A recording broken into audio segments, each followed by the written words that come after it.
Bienvenue à votre magazine Le Point qui reçoit aujourd'hui Don Israël Hubert Mbouyi, président de la Ligue des jeunes progressistes. Merci d'avoir répondu à notre invitation. Merci beaucoup, M. John. Et nous sommes heureux d'être là et en guise d'apporter de la lumière sur beaucoup de choses qui se passent actuellement en Provence et précisément à Kolwezi. Oui, justement parce que vous nous venez tout droit du là-bas. Aujourd'hui, la question qui se pose, quel est l'impact de la politique faite au niveau de la capitale sur le reste du pays? Eh bien, vous allez vous rendre compte que les provinces ne sont pas non plus à l'abri. Tout ce qui a eu comme mutation politique, s'entend, ici, a eu ou va avoir un impact d'une manière ou d'une autre dans les provinces. Ici, les cas de la province du Lualaba. Nous allons donc, avec vous, examiner tout cela. Mais dites-nous, vous qui vivez là-bas, les là-bas présentés à Kinshasa, vu de Kinshasa, est présenté comme une province modèle qui est sur un élan de développement accentué. Qu'en est-il? Je suis très heureux que vous le dites ou que vous le voyez de cet œil. Et effectivement, parmi toutes les provinces du pays, je précise bien, les provinces décentralisées, les nouvelles provinces, il n'y a pas eu, à ce jour, depuis 2015, une seule province qui a fait mieux que le Lualaba. Le Lualaba est en tête en ce qui concerne le développement. Toutes les provinces suivent derrière. C'est à peine que le Tanganyika commence à se réveiller. De toutes les nouvelles provinces, le Lualaba est en tête, même si ces derniers temps, il y a beaucoup de personnes en vent qui courent, qui veulent salir toutes les actions qui ont été faites par ceux qui gèrent la province, entre autres le gouverneur Richard Mouyej-Manguesmans, que je salue et à qui je souhaite une bonne convalescence. Et bientôt, il sera avec nous, et d'ici quelques jours au pays. Le Lualaba est une province modèle, une province sur laquelle le président de la République doit se baser réellement pour présenter son bilan en 2023. Parce que ce que les gens ne comprennent pas, la politique du Congo, la politique du président, ou bien même celle du Premier ministre, n'a de résonance que si en province, si les provinces suivent réellement le grand peuple. À part les 10 millions d'habitants de Kinshasa, il y a 90 millions d'habitants qui sont à l'intérieur du pays. Si la politique de Kinshasa ne suit pas en province, personne ne peut voter pour le président. Alors les provinces modèles, Kinshasa ne peut qu'applaudir, Kinshasa ne peut qu'encourager afin que les choses se fassent encore de plus en plus le mieux possible. Mais je remets aussi que vous ajoutiez que si le Katanga a été le Katanga, en réalité, le potentiel du Katanga se retrouve au niveau du Lualaba. Alors, si ces potentiels, à l'époque, étaient considérés comme suffisants pour qu'il y ait une sécession katangaise, et donc que le Katanga soit un pays à part entière, on va dire que, est-ce que ce n'est pas sous-exploité aujourd'hui parce que ça ne réjaillit que sur une province? Je ne dirais pas que c'est sous-exploité. D'ailleurs, actuellement, ou sous-capitalisé, sous-utilisé en réalité. En fait, tout va avec la politique de l'État.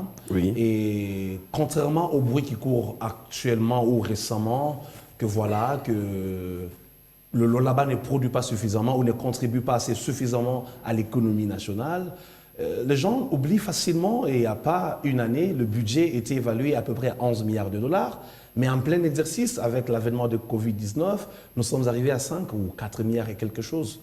Les provinces n'arrivent pas à avoir de recettes comme il se doit avec l'avènement Covid, mais ce que je peux dire aujourd'hui, le Lualaba est la direction par excellence de tous les investisseurs. Les gens qui veulent investir au Congo, ils sont au Lualaba. C'est la seule province qui est en plein chantier. J'ai eu l'opportunité de marcher ça et là au Katanga et d'autres provinces du pays. Je peux vous rassurer qu'actuellement et en ce net moment, les investisseurs accourent à grand nombre. Maintenant, là, la question se poserait seulement comment est-ce que le pouvoir public, le pouvoir national gère les fonds générés de l'autre côté? Parce que ce serait ubuesque et saugrenu de dire qu'auparavant ça produisait plus, aujourd'hui c'est sous-coté. Donc là, il faut qu'on se pose des questions. qu'est-ce que le pouvoir central fait? Parce que là, on va essayer de développer sur ce point. La plupart des taxes et généralement les redevances sont contrôlées par Kinshasa. C'est Kinshasa d'ailleurs qui a du mal de rétrocéder. Donc là, il faut poser la question à Kinshasa, mais pas aux provinces. Évidemment, on voit aussi la part des taxes locales, il y en a, parce que nous allons aborder cet aspect. Il y a un contrôle qui est prévu par l'inspection générale des finances, ou qui a déjà commencé, on en parlera.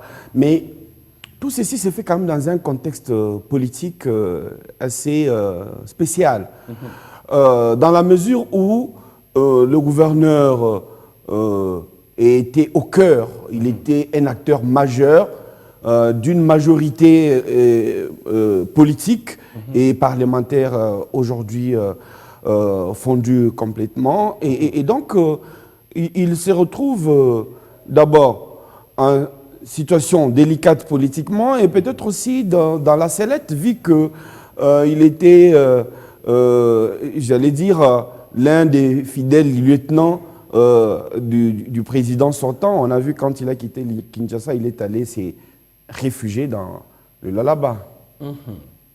En fait, vous avez raison. La politique est évolutive. Elle est dynamique, comme on aime bien dire par ici. Les choses changent, les choses évoluent. Ça, c'est un fait que l'on ne peut pas nier. Il est vrai que par le passé, il était l'un des lieutenants du sénateur à vie, Joseph Kabila Kabange. Ça, c'est un fait. Mais les choses ont changé. J'aime le dire d'un musicien qui pouvait dire à son temps que tout change, tout évolue. Seuls ceux que je ne veux pas citer qui n'acceptent pas de changer ou d'évoluer. Il y a eu avènement de l'union sacrée. Oui, tout le monde ne pouvait qu'adhérer. Et d'ailleurs, sur les 26 gouverneurs, vous aviez la liste, vous aviez cette déclaration. Le gouverneur Mouyej Manguez-Mons avait adhéré à l'union sacrée. Là, c'est un fait. Mais où est-ce qu'a commencé le problème? Ça, c'est un conseil que j'aimerais donner généralement aux politiciens à Kinshasa et en province. Si tu es arrivé à l'union sacrée avant les autres, ça ne fait pas de toi plus sanctifié que les autres. Ça ne te donne pas le droit de te considérer comme une personne purement sainte, une personne purement sans tâche, parce que tu es arrivé avant. Si on doit bien considérer les choses, l'œuvre humaine est imparfaite. Tout le monde a toujours des petits cadavres dans son tiroir. Alors, quand les gens sont partis à l'union sacrée, c'est pour garder l'équilibre des institutions. Vous ne pouvez pas servir dans un pays le président avec une autre vision, vous avec votre vision. Le Lualaba a accepté d'accompagner le chef de l'État, de suivre la vision, de mettre le peuple, la population au centre de la gestion. Comme on dit par ici, le peuple d'abord. Et le gouverneur s'est engagé de marcher sur cette voie. Mais où est-ce que le problème, où est-ce que les Romains se sont empoignardés en province? Il y a eu ceux qui ont adhéré avant, et ça coïncidait en même temps, Joseph Kabila, le sénateur qui devait venir, et après, il y a eu dénonciation. Tout s'est passé dans le crochet d'une semaine ou maximum 10 jours. Le discours du président, l'arrivée du sénateur à vie et la dénonciation de Madame le vice-gouverneur, ça s'est passé dans un crochet de temps. Et son adhésion même à l'union sacrée. Donc ce que je peux dire, les choses sont comme elles ont été, mais la vérité est que le Lualaba est la seule province qui a démontré les capacités. Là où le développement est palpable, que vous pouvez toucher de doigt que réellement ici, il y a des gens qui ont travaillé. Marchez. Le Congo ici vaste. Allez dans la Lomanie. Je voulais vous demander plutôt, la vérité ne serait-elle pas que on ne peut pas faire du nouveau avec du vieux? Aujourd'hui, Mouyej Manguez-Mons, fidèle lieutenant du sénateur à vie Joseph Kabila, il ne peut pas, du jour au lendemain, devenir acteur majeur de l'union sacrée. Et je crois que même lui-même, il ne devrait pas accepter cela parce que cela ferait de lui une girouette politique. Non, pas tout à fait. Est-ce qu'il ne devrait pas non plus se rendre à l'évidence que la majorité qu'il a menée là a changé au niveau national avec tout ce que cela a eu comme impact, notamment un nouveau Premier ministre, et que localement, ça ne devrait pas l'étonner qu'il puisse céder les sièges ou que quelqu'un ambitionne d'occuper son siège. Non, pas forcément. Sinon, on devait tout arrêter, le pays devrait s'arrêter et qu'on change tout. Commençons par C'est un Kinshasa. processus. Hein. Attends, commençons par Kinshasa. L'Union sacrée est née de quoi? L'Union sacrée est née de l'éclatement du FCC Cash. C'est les mêmes acteurs qui composent l'Union sacrée. Le président Mbosso, que j'ai salué d'ailleurs, est venu d'où? De cette même famille FCC. Pourquoi vous voulez faire une politique de 2 poids 2 mesures? Ce qui s'est fait à Kinshasa, c'est la copie-collée de ce qui doit se faire en province. Donc, Mouyej Kabiliste est devenu fasciste aujourd'hui? Non, l'Union sacrée n'est pas un parti politique. Le président l'a bien dit et il l'a redit plusieurs fois. Il n'y a même pas de charte à ce jour. Ce que les gens doivent comprendre, que l'Union sacrée est une vision.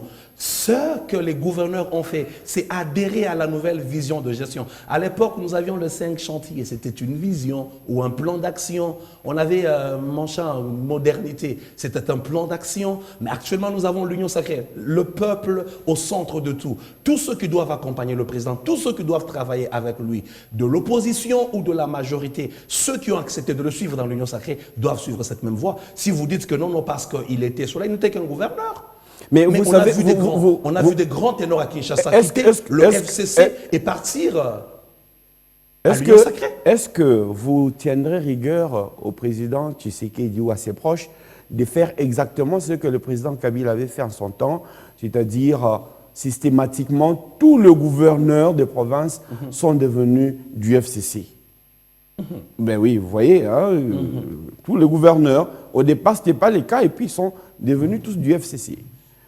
Tout à fait, je ne tiendrai pas rigueur au président parce que son bilan à lui dépend de l'intérieur aussi. Le président a besoin, dans des endroits X, que des travaux, que des actions soient faites et que le développement soit palpable. Si le gouverneur bloque, si un gouverneur quelconque bloque le président, il n'aura pas lieu d'être là, chose qui n'est pas même vérifiable là-bas. Le gouverneur est investi à marcher selon la vision du chef de l'État et à faire développer cette province qui est sur la bonne voie, un bel élan de développement que nous n'aimerons pas. D'ailleurs, nous appelons à tous les enfants du Lualaba, tous les enfants de Kolwezi à soutenir le président de la République dans l'Union sacrée, mais aussi à soutenir les institutions provinciales, entre autres l'Assemblée et surtout le gouverneur de la province qui est le chef de l'exécutif, parce qu'il y a un bel élan qui a été... Et que pense le FCC, que pense le PPRD du gouverneur Mouyej?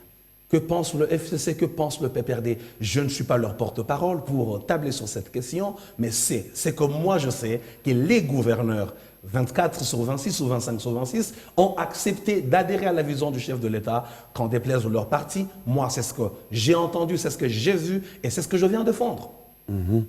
Alors, le gouverneur Mouyej Mangès, selon une certaine opinion, traîne des casseroles. Beaucoup d'argent, c'est vrai, un développement, mais beaucoup de zones d'ombre dans la gestion de l'argent d'autrui, de l'argent public donc. Au point que le Lualaba est dans l'œil du cyclone de l'inspection générale des finances aujourd'hui. Tout à fait. Ce que j'aimerais dire à quelqu'un qui est en train de nous suivre, il ne faut pas que les gens prennent avec des pincettes les problèmes d'un endroit X. L'IGF doit faire son travail partout en RDC. Nous connaissons ce qui s'est passé dans ce pays. D'ailleurs, moi, si j'étais un conseiller à l'IGF, je demanderais à ce que ce contrôle et ces audits soient faits d'abord dans des provinces où rien n'a été fait. Là où on n'a pas remarqué même un semblant de développement, c'est là que vous devez partir. Mais comment? Vous êtes là, vous gérez la chose publique, il n'y a même pas un semblant de développement. 2 ans passés, vous ne faites rien. C'est là que l'IGF doit devoir commencer. Et qu'à cela ne tienne, pour répondre à votre question, oui, on ne peut jeter des pierres que sur un arbre qui porte des fruits assez mûrs. Oui, ce n'est pas le gouverneur. Il faut dissocier la gestion de la province avec la personne du gouverneur. Il y a toute une équipe gouvernementale et il y a une assemblée provinciale qui est là pour contrôler. Bien avant que l'IGF n'arrive, bien avant que l'IGF ne vienne, il y a un gouvernement, une assemblée provinciale qui a mission de contrôle et d'auditer même l'exécutif. Ce qui s'est passé en province, ces accusations et tout ce qui a suivi, c'est un problème que les gens... Il y a des fortes manipulations et il y a beaucoup de mensonges sur ces problèmes.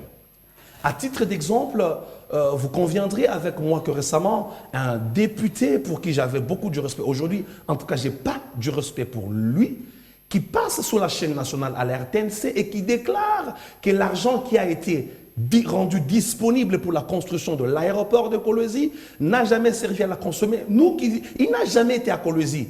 Le chantier est bien réel. Si vous avez besoin des images, je les ai sur mon téléphone en bon format. Vous pouvez même les mixer sur ces paroles. L'aéroport est en pleine construction et le développement est palpable. D'ici quelques temps, au Lualaba, nous aurons le meilleur et le moderne aéroport du pays. Ça, c'est une évidence. Ndjili n'est pas un aéroport.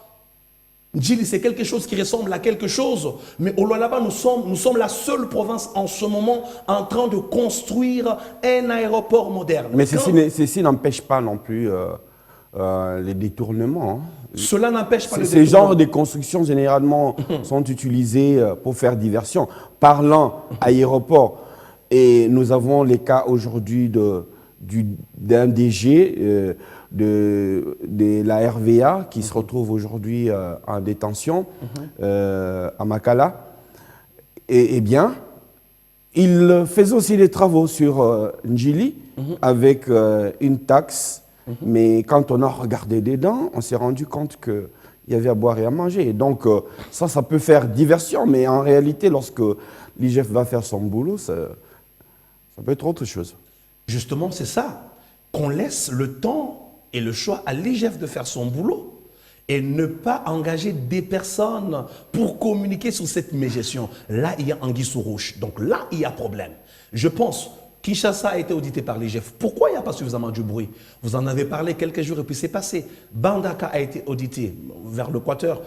Il y a eu audit de l'IGF. Pourquoi il n'y a pas suffisamment du bruit? Le gouverneur Jacques Yaboula Katoué, récemment, à peine la semaine passée, il était invité par l'IGF, est venu ici, après il est retourné. Le lendemain, il travaille déjà. Pourquoi seulement sur la personne de Mouyej? Il faut qu'il y ait cet acharnement. Alors, un conseil que je donnerai à la présidence, au conseiller du président de la République, qui ne soient pas bernés par des personnes animées par la mauvaise foi, des personnes qui veulent faire la politique des hautes toits. Je m'y mets. Là où il y a eu des bons fruits, on veut vous distraire afin que vous n'ayez pas de bilan à présenter. Le Lualaba est l'endroit par excellence, là où le président peut présenter quelque chose. Parce que tout est réuni pour qu'il y ait un développement, tout est réuni pour qu'il y ait boom de la création d'une classe moyenne. Tout peut commencer de là. N'est-ce pas qu'on dit du Lualaba la province pilote du pays? Vous parliez de l'Assemblée provinciale, vous savez très bien que le gouverneur est issu de cette Assemblée et jusqu'à l'arrivée de l'Union sacrée, il était illusoire de penser que l'Assemblée provinciale du Lualaba pouvait faire quoi que ce soit contre Richard Mouyej Mans. Et je ne sais pas si cela va changer. Je dirais non. Je dirais en tout cas non. Premièrement, le gouverneur a adhéré à l'Union sacrée avant l'Assemblée. C'est à peine une semaine et demie qu'il y a eu 14 députés sur 20 qui ont adhéré à l'Union sacrée. Il y a eu plusieurs provinces là où la majorité était acquise au PPRD ou encore au FCC, mais on a vu des gouverneurs qui ont été démis de leurs fonctions. On a vu des présidents d'assemblée qui sont dehors, alors qu'ils étaient d'une même famille politique. Je pense que les députés sont des honorables, comme on les appelle. Quand les choses ne marchent pas, ils ont cette redevabilité par rapport au peuple, de dire la vérité, de mettre de côté ceux qui ne marchent pas. Si le gouverneur avait mal géré, je pense que les députés de la province de Lualaba devraient le mettre de côté, devraient faire quelque chose. Donc ça ne dépend pas du fait qu'il soit un grand nombre d'eux soient issus de la même famille que lui pour que ces derniers ne fassent pas leur travail. Non, je m'inscris en faux et je dis non vraiment. Vous savez, dans la gestion de la chose publique, il y a des indicateurs qui attestent souvent des soucis dans la façon de faire fonctionner les entités.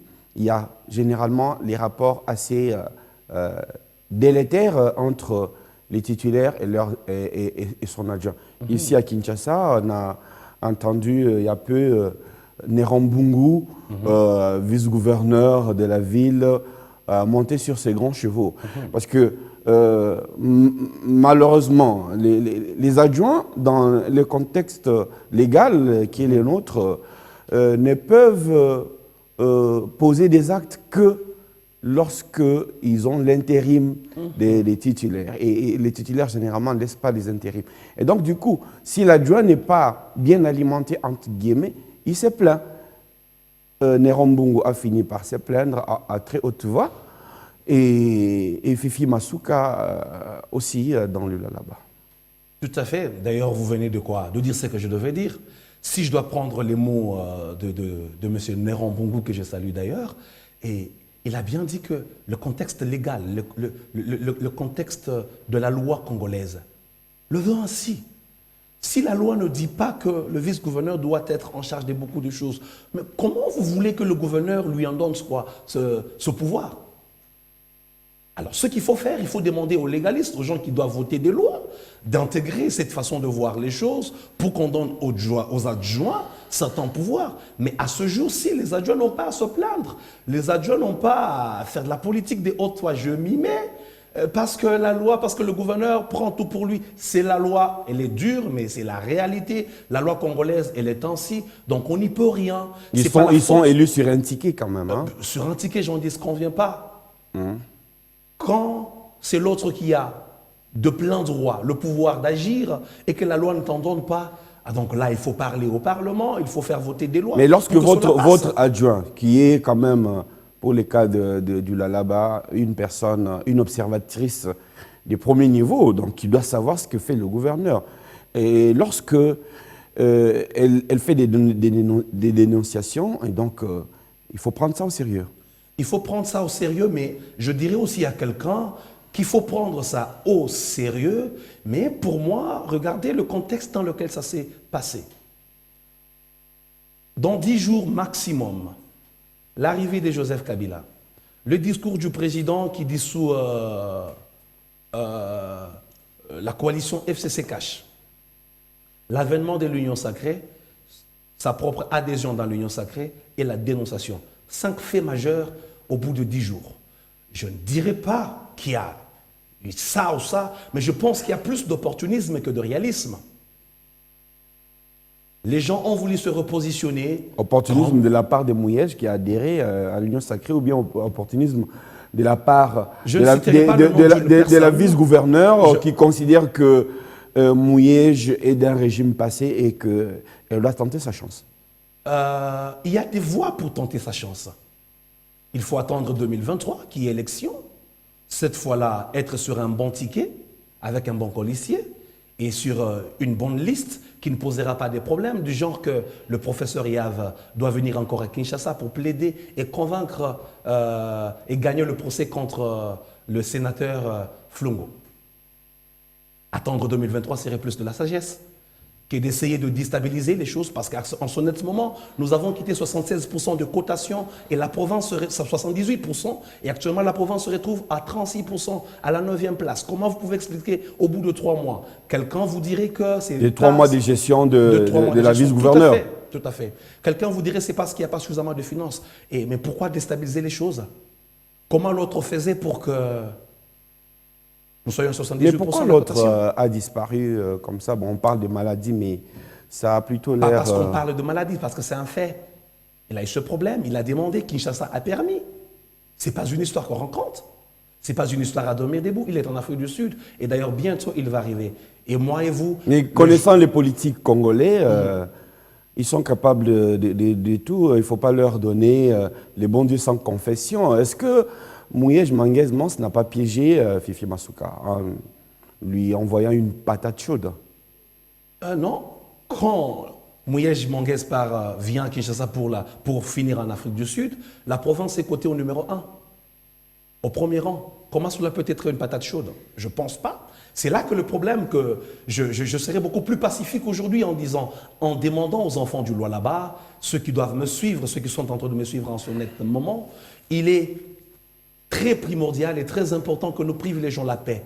Il est très important pour notre développement, pour que nous gardions ce cap, cet élan d'avancement que nous enregistrons en ce net moment en province, que nous prenons la paix, qu'il n'y ait pas de pro-Mouyej, qu'il n'y ait pas de pro-Masuka. Tous nous sommes enfants du Lualaba, que nous nous battions pour que nos autorités travaillent le mieux possible. S'il y a eu des erreurs, les erreurs se corrigent. L'IGF n'a pas seulement le droit de sanctionner, l'IGF est là pour contrôler et diriger. Là où ce n'était pas très bien fait, non, là, maintenant faites ceci. Là, j'aimerais rappeler à une personne qu'il ne faut pas qu'on prenne le cas, par exemple, des provinces, des anciennes provinces, là où l'administration était déjà totalement assise. Le Lualaba est une nouvelle province. Donc, tout est en train de faire. Donc, tout n'est pas encore dans le moule, comme on dit. Il faut du temps pour que les choses marchent comme dans des anciennes provinces. Je pense que c'est ma façon de voir les choses sur cet angle-là. Oui, nous parlons IGF. Aujourd'hui, je crois qu'il va y avoir aussi de la matière en ce qui concerne d'autres dossiers liés à la gestion de la province, notamment ces fameux dossiers de 7 millions de dollars détournés au niveau du ministère provincial de l'Agriculture. Ok. Là, je dirais, je vais appeler, je veux recadrer quelque chose. Dans le centre-sud de la RDC, il y a un seul langage que le Congolais lambda comprend. Bunga. Ça veut dire farine. Ouais. Et vous demandez à un Kassaïen comme moi du centre ou en Lualaba un Katangé du sud, quand il n'y a pas de farine, il n'y a pas de vie, il n'y a pas de politique, il y a soulèvement populaire. Depuis 2016, le Lualaba a opté pour une politique de subventionner l'agriculture. Je dis bien subventionner l'agriculture. Et pour la saison culturelle passée, l'agriculture a été subventionnée à hauteur de 7 millions de dollars. L'agriculture au Lualaba. Au Lualaba a été subventionnée à hauteur de 7 millions de dollars. Et il y avait entre autres ce qu'il faisait déjà, parce que la ministre qui est là en ce net moment, Madame Louise Molechi, quand elle est arrivée, elle a trouvé cette culture de subvention. Mais qu'est-ce qui se passait? On subventionnait des gens que l'on ne contrôlait pas. Donc les cultivateurs locaux venaient prendre les engrais et tout le consommable pour faire l'agriculture. Ils partent faire leur agriculture sans que le gouvernement n'ait de contrôle là-dessus, sans que le gouvernement n'ait le contrôle de la production. Alors quand elle est arrivée, elle s'est dit il est mieux que nous changions la donne. C'est ainsi qu'elle a voulu rendre les cultivateurs redevables par rapport au gouvernement provincial. Elle a instauré un système, nous vous subventionnons, mais en retour, vous devez retourner quelque chose. Si on vous a subventionné pour cultiver 10 hectares, vous devez faire un retour d'un taux de maïs pour que nous sachions que nous soyons sûrs que réellement, vous avez travaillé. Et en le faisant, ça marchait la première année et ça marchait la deuxième année. La deuxième année, il y a eu 2 contrats qui ont été signés avec 2 partenaires entre l'entreprise Terra et l'entreprise FMK, qui devrait produire au total 18 000 tonnes de maïs. Mais l'entreprise FMK, qui a failli à sa mission, n'a produit que le 1/3 de ce qu'elle devait produire. L'entreprise Terra, qui était déjà partenaire du gouvernement depuis bien très longtemps, parce que c'est cette entreprise qui livrait des intrants, des engrais au gouvernement provincial, a produit au moins 5 500 tonnes en lieu et place de 6 000 qui devraient produire. C'est ce qui se passait. Par là, je veux redéfinir quelque chose, une subvention. Une subvention, c'est un don. C'est pas du commerce que le gouvernement fait. Le gouvernement a besoin de préserver la paix sociale afin que la farine ne puisse pas hausser de prix. L'année surpassée, 2019-2020, la période chaude, de novembre-décembre, dans la période pendant la saison de pluie, généralement dans le Grand Katanga et dans le centre, la farine hausse de prix. L'année surpassée, nous avions acheté un sac de farine à presque 50 $. Un seul sac de farine de 25 kilos. Et c'était du chaos total. Mais cette année-là, 2020, malgré l'avènement Covid, il n'y a pas eu hausse de prix jusqu'à cette année. Pourquoi? Cette culture de subvention, ça a causé de l'équilibre sur le marché. Parce que le gouvernement, en faisant cela cette année, ils ont récolté 329 tonnes de maïs qui sont en train de vendre la farine en ce moment à Kolwezi à 10 $ seulement, alors que la farine sur le marché est à 12,5 $. Pour ceux qui pensent qu'il y a eu détournement de l'argent, il n'y a jamais eu détournement de l'argent parce que subvention ne veut dire pas que le gouvernement doit récupérer de l'argent. Le gouvernement vise autre chose. Par exemple, avec l'avènement de Fatih Béton, l'enseignement est subventionné, gratuité de l'enseignement. Le gouvernement n'attend pas récolter quelque chose des écoles conventionnées ou des écoles catholiques. Le gouvernement s'entend investir pour que les enseignants soient servis, soient payés décemment. En retour, le gouvernement entend que dans les générations futures, que nous ayons une jeunesse capable à défendre les valeurs républicaines, une jeunesse qui doit représenter le Congo au haut niveau et qui doit faire développer ce pays. C'est ça le retour du gouvernement. Quand il y a subvention, c'est pour créer la paix sociale. Donc l'argent, 7 millions de dollars investis, ce n'était pas pour récupérer. Le 100 000 dollars dont Mme Louise a parlé de récolte, c'était sous les 329 tonnes de redevabilité qui a été créée entre le gouvernement et les agriculteurs. Il n'y a jamais eu détournement de l'argent en province en ce qui concerne l'agriculture. C'est justement ça la pure vérité. Il y a eu subvention de l'agriculture. Il y a eu, par contre, suspension d'un directeur des cabinets. Et qui a outrepassé ses fonctions allant, j'allais dire, tenant tête à l'autorité intérimaire, soit-elle, quand même. Les directeurs des cabinets a pris sur lui de publier un communiqué sans se référer à la vice-gouverneure. Et on dirait que les directeurs des cabinets répondent plus au gouverneur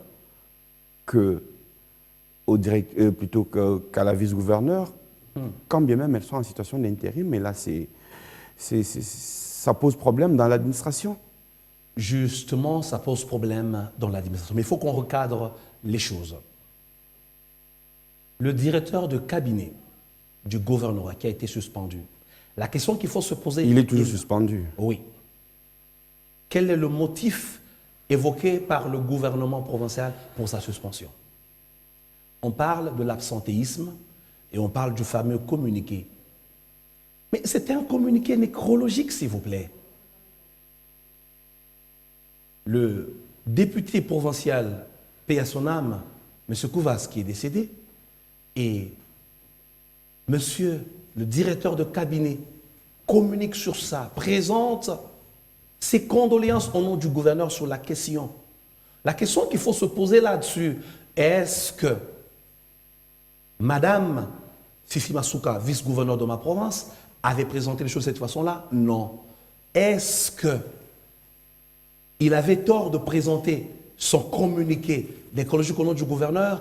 Est-ce qu'un communiqué écologique pèse assez pour que l'on suspende un directeur de cabinet? Non, je ne pense pas. Je ne pense pas. C'est l'excès de zèle sur le plan administratif. Je pense, à mon humble avis, que les juristes diront avec moi que ce qui devrait être fait, au contraire, pour question d'absentéisme dans toute structure, la loi disciplinaire, quand on veut discipliner une personne, il y a des avertissements. Est-ce que le directeur de cabinet a été approché? Est-ce que le cabinet de Mme Fifi avait pris le temps de demander pour savoir le pourquoi de son absence au cabinet? Peut-être qu'il était malade, peut-être qu'il ne se sentait pas bien, peut-être qu'il était empêché pour telle ou telle autre raison. Je pense, avant de suspendre une personne, il y a ce qu'on appelle les warnings. Il faut que l'on dise, attention monsieur, tu t'absentes assez trop, je pense, viens donner ta justification. Il n'y a pas eu cette procédure qui a été faite. Il n'y a pas eu de procédure. C'est là le problème. Je pense qu'il y a eu acharnement. Et il y a beaucoup de problèmes là-dessus, et je pense que... Mais la vérité ne serait-elle pas que les directeurs des cabinets étaient les vrais gouverneurs intérimaires en l'absence du gouverneur? Il a trop de pouvoir. Vous pouvez dire qu'il ne s'agissait que d'un communiqué nécrologique, mais c'est aussi un document qui engage l'exécutif provincial, et quel qu'il soit. Et lui n'avait pas cette qualité. Et les faits démontrent aussi à suffisance qu'il n'avait aucune considération pour l'intérimaire. Mais c'est très fort là, j'aimerais dire à un Congolais, c'est ce même directeur de cabinet qui est venu se battre à Kinshasa dans le procès, bec et ongle, pour gagner finalement le procès et que Mme Fifi soit vice-gouverneur. S'il avait une dent contre Mme Fifi, je ne pense pas que M. Yav... Il était en opération commandée en ce moment-là, parce qu'aujourd'hui, quand on comprend bien les choses, avec la mutation politique aujourd'hui née du fait de l'explosion de la coalition FCC Cash, il y a eu de nouveaux paramètres qui font que ce qui était vrai hier ne l'est pas nécessairement aujourd'hui. Si M. Yav avait joué ce rôle, c'est certainement à cause du contexte qui s'y prêtait. Est-ce qu'une année était suffisante, je voulais dire, pour que l'on passe d'ami à ennemi? Peut-être un jour peut l'être, mais je pense que ceux qui t'ont porté sur leurs ailes pour t'amener quelque part hier ne sont pas forcément tes ennemis. Même si le contexte politique change ou arrive à changer, la moindre des choses, c'est de jouer aux apaisements, de jouer à recadrer les uns et les autres, à faire moins de vagues possibles. Je pense que le directeur de cabinet qui est suspendu momentanément va introduire son recours au tribunal administratif. Ça, c'est son droit de le faire et je pense qu'il sera rétabli dans ses fonctions. Il y a eu amalgame. Ils vont finir toujours par s'entendre. Je le souhaite et je veux bien que la province soit paisible. Je prends cette paix. Je voudrais que les choses soient recadrées, se passent très mieux. Mais seulement, le vrai problème, est-ce qu'il fallait attendre un mois après le deuil pour suspendre une personne pour un fait? Je ne pense pas. Il a fait ce qu'il pensait juste faire en temps parce qu'il était question de deuil. On ne pouvait pas empêcher une personne ou une famille pleurer une personne alors que c'était une grande personnalité de la province. Nous ne soutenons pas le tribalisme personnellement comme conviction et encore moins ce média ici. Toujours est-il qu'il a été donné à constater que le Lualaba s'est fait remarquer dernièrement par une forme d'extrémisme tribal. D'aucuns ont craint à un certain moment qu'il y ait cette histoire des chasses à la sorcière parce que vous venez de chez vous, et ici c'est pas chez vous, ainsi de suite. Tribalisme des tribus composant le Lualaba ou de ceux qui viennent de partout ailleurs? Non, de ceux qui viennent, évidemment. De ceux qui viennent. Je parle ici expressement de tous ceux qui proviennent du centre du Kasaï, c'est la Santa. Non, je suis moi-même de cette communauté. Je n'ai pas honte de le dire à haute voix, je suis Kassaïen. Je réside là-bas depuis bien plus de 10 ans aujourd'hui. Extrémisme, non. Mais je pense que chaque communauté a sa part de responsabilité. Chaque communauté a sa part de responsabilité. Là, je veux demander à mes frères, ceux de chez nous, ceux du Grand Kasaï, quand nous venons ailleurs, chez autrui, nous devons apprendre à nous intégrer dans la culture des autres. Nous devons apprendre à avoir des retenues. Quand bien même la Constitution nous garantit le droit de vivre partout où nous vivons, mais il y a des autochtones que nous trouvons, nous ne devons pas trop briller dans les excès de zèle. Ça, c'est un conseil que je donnerai à ceux qui viennent d'ailleurs. Et pour ceux qui restent, pour les autochtones, je leur dirai seulement que oui, ils doivent faire avec, ils doivent accepter. Pour une ville aujourd'hui comme Kolwezi, c'est une ville qui se veut cosmopolite. Les gens doivent venir. D'ailleurs, ceux qui développent Kolwezi aujourd'hui viennent plus d'ailleurs. Il y a des Libanais, il y a des Chinois, des Indiens, il y a ceux de l'Est, il y a ceux du centre et ceux qui viennent de Kinshasa. Ensemble, nous formons cette force compacte avec les autochtones pour que la province se développe. Mais seulement, nous n'allons pas accepter, par exemple, qu'une personne vienne d'ailleurs avec des antivaleurs qui va nuire à l'image de la province. Ça, c'est un fait. La province ne brille pas dans le tribalisme, la province ne brille pas dans le népotisme, mais seulement, je lance un appel aux autorités. Quand on vous donne une responsabilité quelque part, vous êtes ministre, vous êtes dans un cabinet, pensez collège, pensez collectif, pensez Congo, ne pensez pas tribu. Ça peut être des faits privés pour certaines personnes. J'ai entendu dire un journaliste de Kinshasa dire quand une personne quelconque du cabinet ou de l'exécutif de ma province a eu à dire que voilà, ici tu n'es pas le bienvenu ou vous qui venez de tel endroit, vous n'êtes pas les bienvenus. Est-ce que cette personne engage toute une province? Je pense que non. Le Lualaba ne brille pas dans le tribalisme. Nous sommes dans un endroit paisible, nous y travaillons. Personnellement, je travaille là-bas et je suis en train de percer et d'avancer. Et je pense que ceux qui viennent doivent faire comme moi, s'intégrer.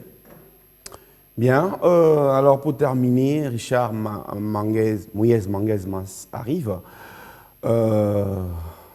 il a fait Kabila, aujourd'hui, il va aussi faire Félix Tshisekedi. La politique est dynamique, trop dynamique même, que nous savons que cette fois-ci, elle sera bonne. Elle ne sera pas de la transhumance, mais seulement, le président l'a dit, l'union sacrée, c'est une vision. Il n'y a pas de mal à adhérer à la vision de son président, même quand on a un parti qui s'appelle PPRD. En tout cas, il est le bienvenu.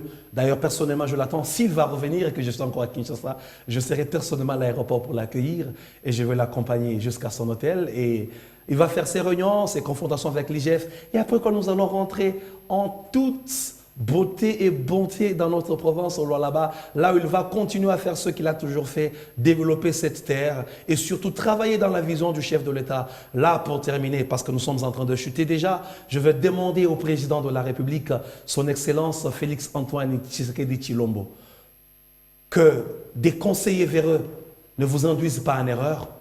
Je pense que vous devez encourager les provinces qui essayent tant soit peu de développer, de présenter vos actions chez eux. Et parmi ces provinces aujourd'hui, fort malheureusement, c'est dans le Grand Katanga, le Lualaba, le Haut-Katanga et le Maniema. Que l'IGF qui doit faire son travail, on ne peut pas le refuser, fasse bien son travail pour préserver cet élan de développement. Et ça sera un bilan que vous allez présenter en 2023. Parce que le gouvernement ne dira pas que non, non, c'est moi, Richard Mouyej Manguez-Mans qui a fait ça. Nous attribuons ce qui a été fait dans le Grand Katanga à Joseph Kabila, le sénateur à vie. Généralement, sur le plan national, quand on dit que le Congo s'est développé sur la zone sud, on ne parle pas seulement de Moïse, on parle de Joseph Kabila qui était le président. Mais il n'était jamais sur les chantiers pour les contrôler, c'était Moïse Katumbi. De même avec le président Félix Antoine Tshisekedi. Tout ce qui va être fait au Lualaba, tout ce qui a été fait ou tout ce qui est en train d'être fait au Lualaba, c'est sur votre quinquennat, c'est sur votre dos. Alors encouragez ceux qui font du bien, si cela vous plaît, que l'IGF fasse bien son travail, mais qu'ils aillent surtout là où il n'y a eu même pas semblant de développement. Là où rien n'a été fait, je pense que c'est là que l'IGF doit marteler. Qu'on ne vienne pas seulement là où les gens travaillent. Ça ne sera pas une bonne politique. On va décourager les bosseurs, on va décourager les travailleurs. C'est comme qui dirait, nous voulons payer la solde aux fainéants, les gens qui ne font absolument rien. Parce qu'il y a des provinces qui ne font rien. Allez dans la Lomami. Vous connaissez la Lomami? Parlons, contentons-nous de parler du Lualaba pour l'instant. Merci beaucoup, don Israël Hubert Mbouyi, président de la Ligue des jeunes progressistes. Oui, merci beaucoup. Et je salue tous mes frères du Lualaba. Et un seul message que je vais lancer aujourd'hui, prenons la paix, que ceux qui doivent aller à la confesse aillent, que les iscariotistes se repentent, peut-être pour cette saison, vu que Jésus est déjà mort et ressuscité et qu'il est assis à la droite du Père, le pardon est un impératif pour nous chrétiens. Que ceux qui doivent à la confesse, qu'ils aillent confesser, nous prenons la paix, nous voulons la paix dans le Lualaba, nous voulons le développement et nous voulons nos dirigeants ensemble qu'ils évoluent et que la province se retrouve et c'est le peuple qui va gagner. Parce que le président dit le peuple d'abord, les Lualabais, c'est le peuple.